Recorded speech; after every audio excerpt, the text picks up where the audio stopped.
Hello, my name's Jason. I'm Steve. The human Ken stroke Barbie doll, which I thought I'd throw in Gotta there. love him. As a Gotta little... love him / her. Absolutely. So, when I mentioned the human Ken doll, you had no idea what I was talking about, did you? No, I had to Google him. Her. I'm glad I did. So what a legend. We'll split this into two. We're going to split this conversation into two. Well, first, let's talk about Ken, and then we're going to talk about Barbie. And we're going to talk about the process in between. So, when he was Rodrigo, he spent more than $500,000 on plastic surgery. Yes. And what did you think of the what was your opinion on the result? Well, you see, I have a theory on people. Perfection. Well, not really. He did look exactly like what's on the tin, a plastic dolly, really. Yes. But I got a theory, you see, about people like this, and they must be brutally unhappy with themselves. Yes. And once they start, they start, you know.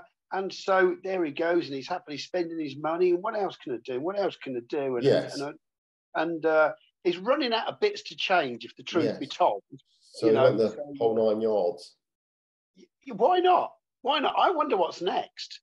Are they going to glue it back on again, and he's going to come back again as a bloke again? It could be. Well, the thing I was thinking about is he had a disproportionately large head, I always thought.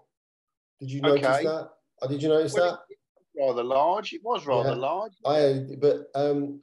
And he had chest implants and shoulder implants and nose jobs and cheek lifts. I mean, I read some of it. I might have got some of this wrong, but he had the liposuction on his abs. Have you seen when they do that?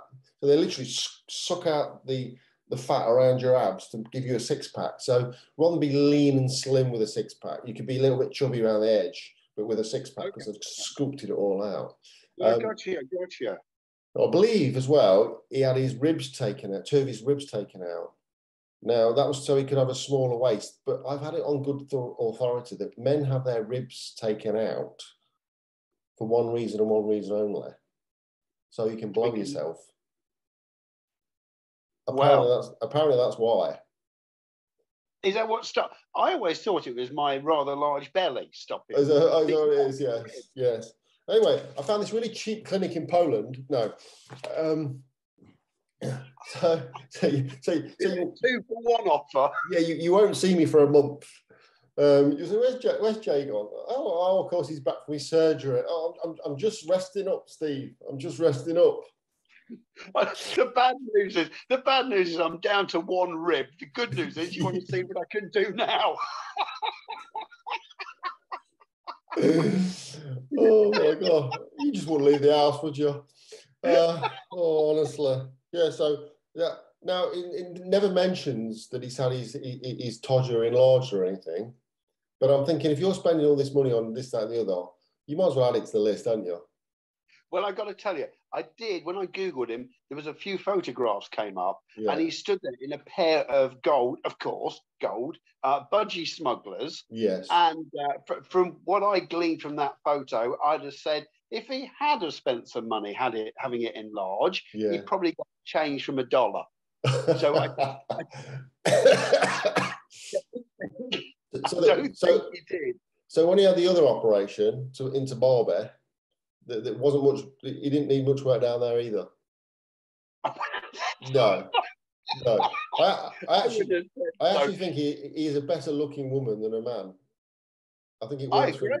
I think it worked for him more being a woman than being a man. I agree. I agree. And of course, her hair now hides the ridiculously large head, because it's like curtains, isn't it? Well, he's had it all. He's had all the fat stuck into his hips and everything as well. So he's obviously gone, rather than trying to be slim, he's obviously gone for the wider look. So the wider you look, and the massive boobs are going to make your head look smaller.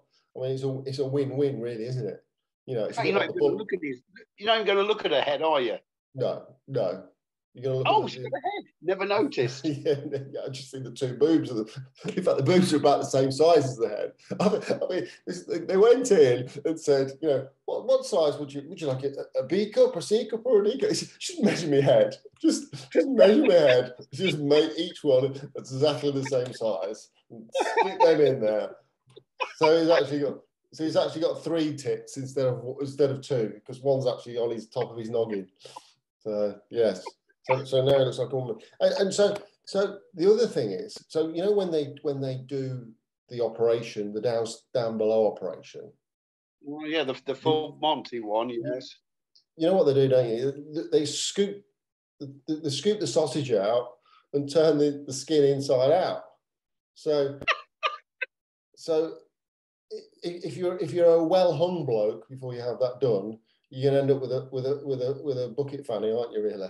Because, well, you are, aren't you? So the smaller your penis, the better off you are as a woman, because you know, there's not going to be as much there, aren't they? And what does the surgeon do with it? Does he think, take that home for the dog? Does he scoop it all out? You're not going to put that in the incinerator. We'll take that home for the dog. We're working on that theory. Then she's welling because she'll have one like a mouse's ear.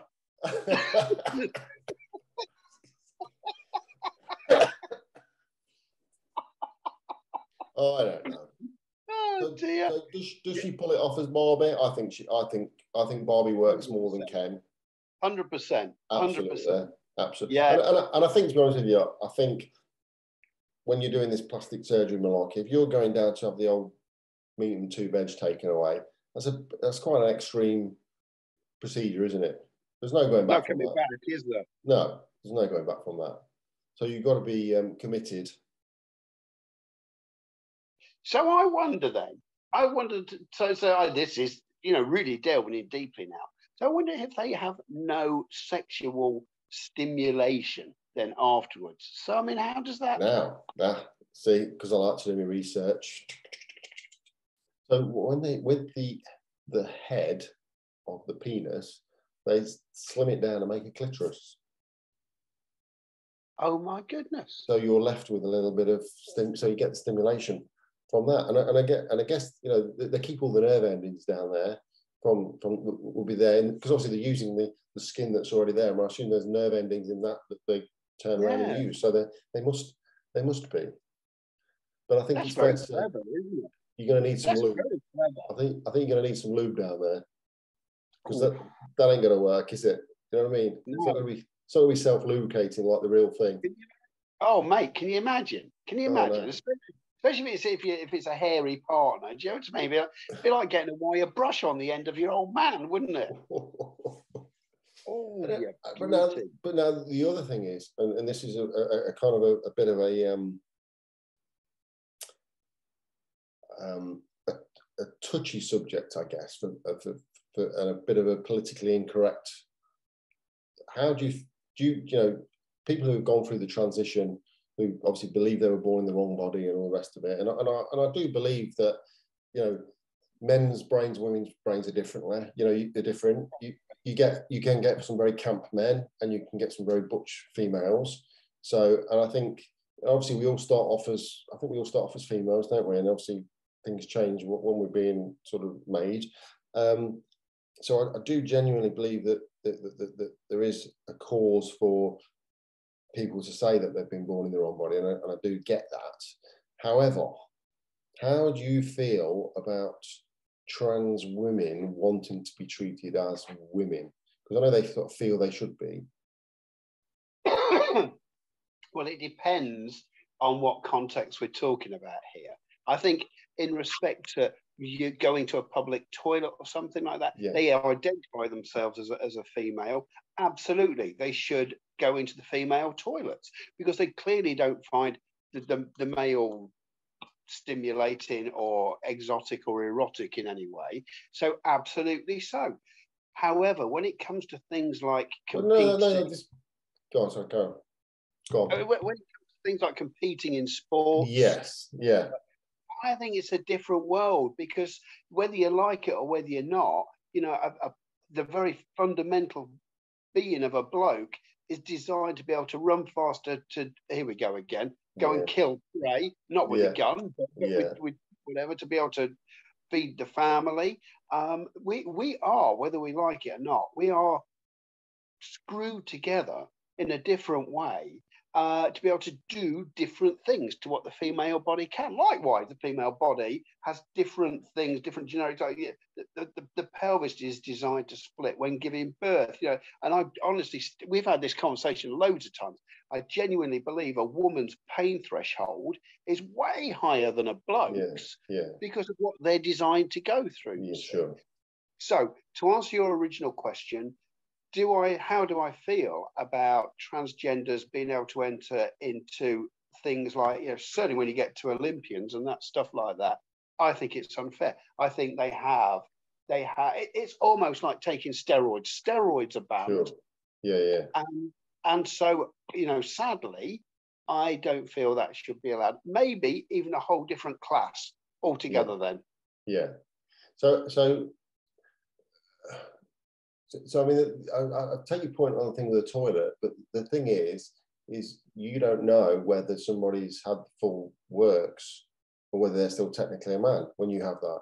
You know, because I mean, in all fairness, most of the time, I'd say probably, I'm no expert on it, I'd say a high percentage of the time you can usually tell that it's a man, can't you? Not always, but a lot of the time you can tell. So how do you differentiate between somebody who's literally a transvestite or a transsexual of going into the ladies' toilet? Because I don't think you can. Again, I mean, let's put this into some form of context. A ladies' toilet's not like a bloke's where there's a joint urinal where everybody's standing with their torches. You say about toilets, and you've got to say about changing rooms and all sorts of stuff, haven't you? Oh yeah, good point. Okay, you know it's not just anything that's gender specific. Then becomes. I mean, my personal thought is you either have what they do in Holland where they are mixed, or you literally have a third person toilet or facility. I'm up for mixed, Jay. You know, at the end of the day, it's weird though. I was in Amsterdam airport, and you were standing at the urinal, and all these women are coming by. You know, same in France. It's the same in France. You know, when I was over there, you do. You're standing there. In fact, some of the urinals in France were hilarious in the street back then. It was literally just a plank of wood at roughly this height, and you're standing in the middle of the street watching everybody walk by, and there's like a little trough thing nailed to the other side of this plank of wood. And great if you're an average height, but if you're over 6 foot or under 4 foot, it was a different world. Well, in Amsterdam, I don't know if it's still the same, but I know when I was there a few years ago, in the evening, about 5, 6 o'clock at night, they bring out these huge, like, it's a bit like a traffic cone, like a 4-sided traffic cone, but it's about 6 foot tall, and they have a little like scoop cut out of it. They're urinals. And you pee in you literally go pee in the street, 4 sides, and it just goes into the street. It doesn't go anywhere. It just goes onto the street. But it's a public urinal that you can, and they bring them out at night and take them away in the morning, every single night they come out. So that rather than people pissing up, shop doorways and all that kind of stuff, which is what, unfortunately, when people are drunk, they do. They actually bring those out in the street in the night. What if you want to poo? I don't think that's quite cases for that. I'm sure somebody's had a go, but I don't think that's quite the idea. I think you need to, perhaps wait until you get home for that one. I like it. I like that idea. There is a law in France that only a man, it's very sexist, I'm afraid, only a man has the right to go for a wee wherever, whenever he wants. Oh, really? Wherever, whenever she wants. In the middle of the shop, if you suddenly, up against the till, if you're waiting, you just go. That's it. There you go. We are digressing again, but never mind. I think this conversation has got a lot more to talk about. Not so much Ken and Barbie, but the whole transgender thing. I find it very interesting. I find it very, very intriguing, and I think, like I say, people who have gone through that, it's a very, you've got to really believe in what you want to kind of go the whole snippety snip, haven't you? Yeah. on a plus side, I do love the era that we live in, Jay, now, and all of this is just be yourself. Do you know what I mean? Be your authentic self. Absolutely. It wasn't long ago. No. Really wasn't, where all of this was like, oh my God, you know, what's wrong with you? Why are you so weird? Or even homosexuality. Yeah, absolutely. When did that become legalized? I mean, on the grand scheme of things, that wasn't squillions of years ago, was it? Was that no. 60s, 70s, something like that, yeah. But I remember going back to the, I mean, okay, we're talking about transvestism now, but I remember seeing Eddie Izzard for the first time in television, and I never had any idea who he was. And he sat on, I can't remember who was interviewing him, but he sat on there and he had his skirt on and his high heel boots and his makeup and his little chiffon scarf. But he's quite blokey, you know, he's not effeminate, he is quite blokey. And he was doing it, and he, I think it was Jonathan Ross, and he asked him about the transvestism. He says, and his words were, if I remember right, said, you know, I don't think of myself as a transvestite. He said, I get up in the morning and I want to wear a skirt and boots, I do. And if I get up in the morning I want to wear a suit and tie, I do. And I kind of think, you can't really fault that logic. You know what I mean? I think you cannot fault the logic that if you feel like you want to wear something on a certain day. And going back to wearing a skirt, now I went to Edinburgh last year and I bought a kilt. And I thought, right, I'm going to buy a kilt. We saw this shop on holiday once, American fella, and he got married in Scotland, so he did the whole kind of the old outfit. He's like, wearing a kilt's amazing. He said, go wear a kilt, So we were in the shop, and they had no changing rooms at all. So I didn't buy like an expensive one. It was just like a gift shop sort of thing. So I said, I'm trying this on.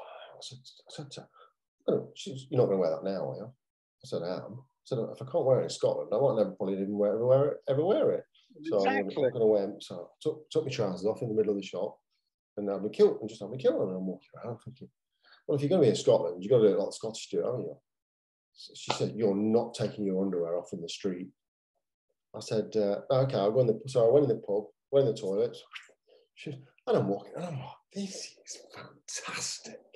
This is the most amazing feeling. And I wore it that day, and I wore it the next day afterwards. And honestly, I felt to myself, do you know what? If I could wear a kilt every single day, I would, because it's just such a fantastic, like, in a lot of ways, it's what men are made to wear in a way.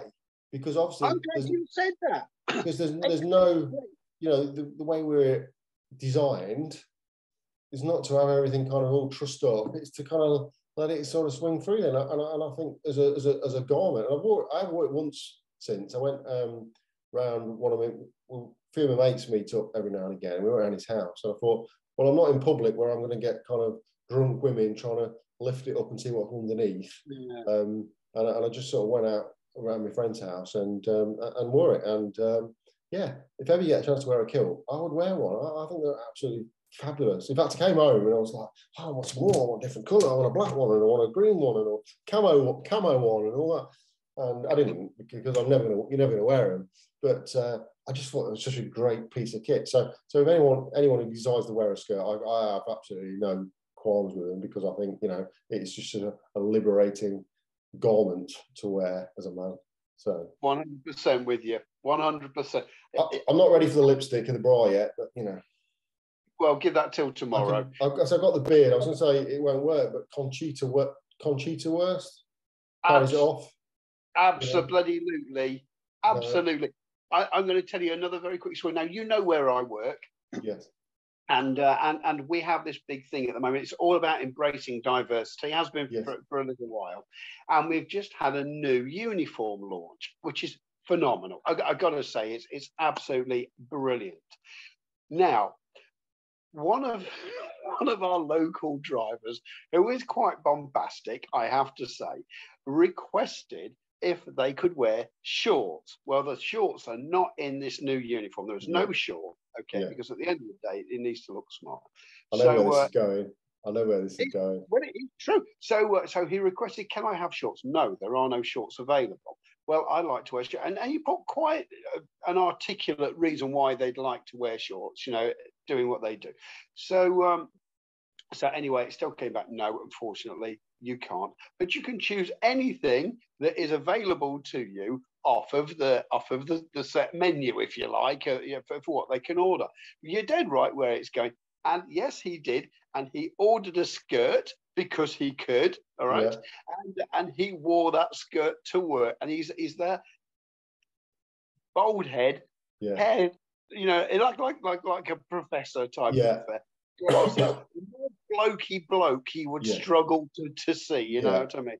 And it looks like a bear, if you know. And sure enough, he wore his skirt to work for a couple of days to make his point. And just bear in mind where I work is a very public orientated industry. So did he get shorts in the end? No. They still didn't give in. They didn't give in. So he'll probably wear his skirt again then if it's a hot day. Who knows? But and no one could say anything to him. No, that was the biggest irony, because if anyone had writing, I'm being my authentic self. Yeah, absolutely. Well, this is it now. This is it now. You're in a society where you can't discriminate against that kind of thing. In fact, more so, you should embrace it because you want diversity.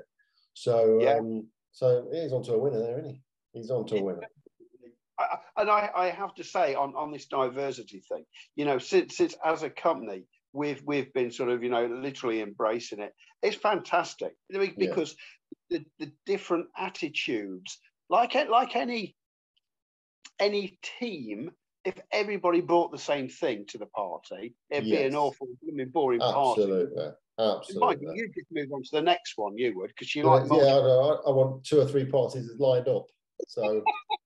Yes, absolutely. But this never go to a boring party. They're always exciting. I was doing karaoke last night, and you've heard my singing voice. So, which immediately makes me think of Turkey. Absolutely, yes. I've still got the famous video.